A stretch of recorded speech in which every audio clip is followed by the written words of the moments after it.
Bonjour, je fais cette vidéo pour parler de quelques symptômes qu'on peut avoir pendant un jeûne. On peut en avoir de nombreux, mais les plus fréquents. Les plus fréquents des symptômes qu'on peut avoir, surtout, ce sont des symptômes qui apparaissent en début de jeûne.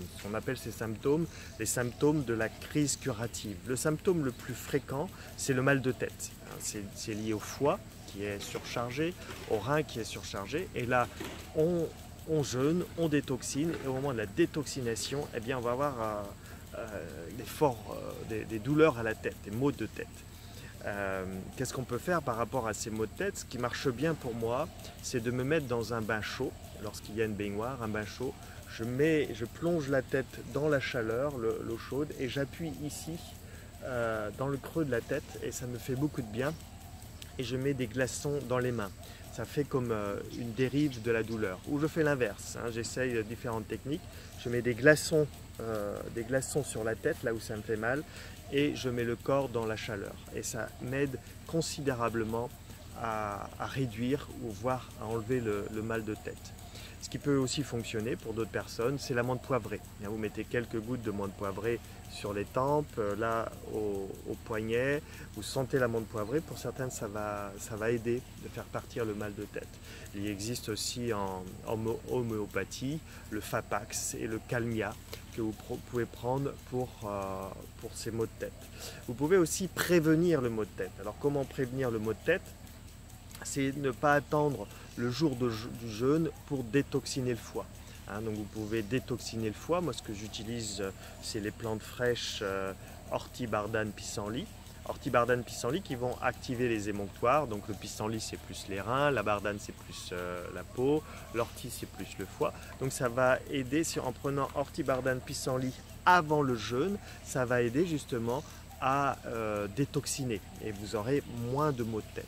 Vous pouvez aussi aider simplement avant le jeûne en réduisant l'alimentation ou en enlevant des repas. Ça va déjà aider la détoxination, donc vous allez moins détoxiner en un seul jour et donc vous allez moins avoir ces effets de maux de tête ou autres, parce qu'il y a d'autres effets de symptômes qui existent. Voilà, donc ça c'est le maux de tête. Les autres symptômes les plus fréquents, c'est au bout du deuxième, troisième jour, on a très mal dans le bas du dos. On pense que ce sont les reins qui font mal. Ce n'est pas du tout les reins qui font mal, c'est les muscles psoas, c'est les psoas qui font mal. En fait, les psoas sont assez proches des intestins et donc eux, pendant toute votre vie, ils vont être en contact des intestins et reçoivent beaucoup de toxines. Et donc là, dans le jeûne, le psoas libère ces toxines, libère de l'acide et ça peut faire très mal. Alors comment on peut soulager ces douleurs? Alors là aussi, c'est de la prévention. Avant le jeûne et pendant le jeûne, je recommande Ergibase. Ergibase, ça permet de basifier et ça enlève une partie de ces douleurs de dos.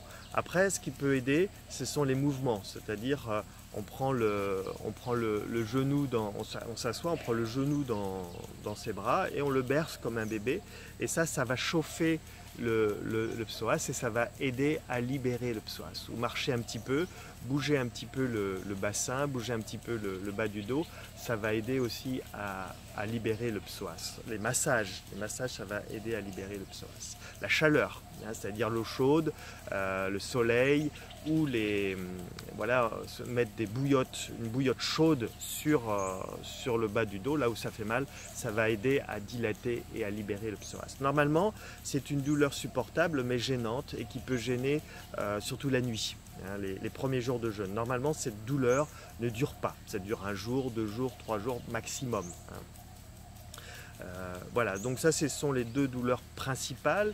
Il y en a d'autres. Souvent on peut avoir aussi une douleur très ponctuelle. Oh, on a très mal ici, très mal là. C'est ce qu'on appelle les mémoires, c'est-à-dire on a eu une ancienne maladie et là au jeûne il y a un nettoyage qui se passe, un nettoyage profond, un nettoyage cellulaire et ça fait mal. C'est juste une ancienne douleur qui revient. Et on peut avoir d'anciennes maladies qui reviennent.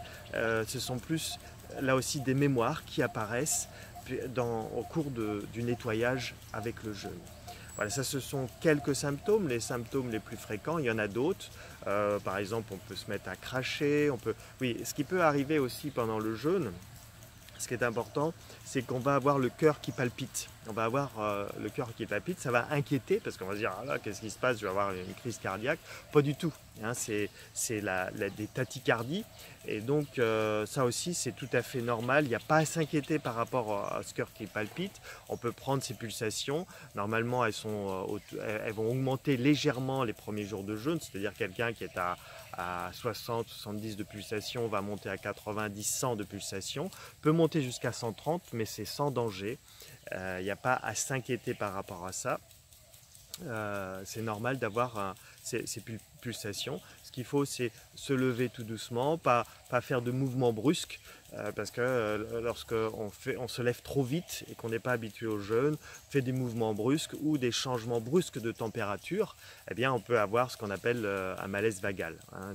Ces palpitations sont souvent liées aussi on peut avoir un malaise vagal. Donc, pour éviter le malaise vagal, eh bien, on se lève tout doucement, on fait des gestes lents et on évite les écarts de température. Voilà, ça c'est les symptômes les plus fréquents, il y en a d'autres, mais voilà, on en parle au cours des séminaires de jeûne et on a tout ce qu'il faut dans nos séminaires de jeûne pour aider à mieux supporter ces symptômes, d'où l'intérêt bien sûr de faire des jeûnes en groupe accompagnés pour mieux vivre ces symptômes. Voilà, merci, à bientôt.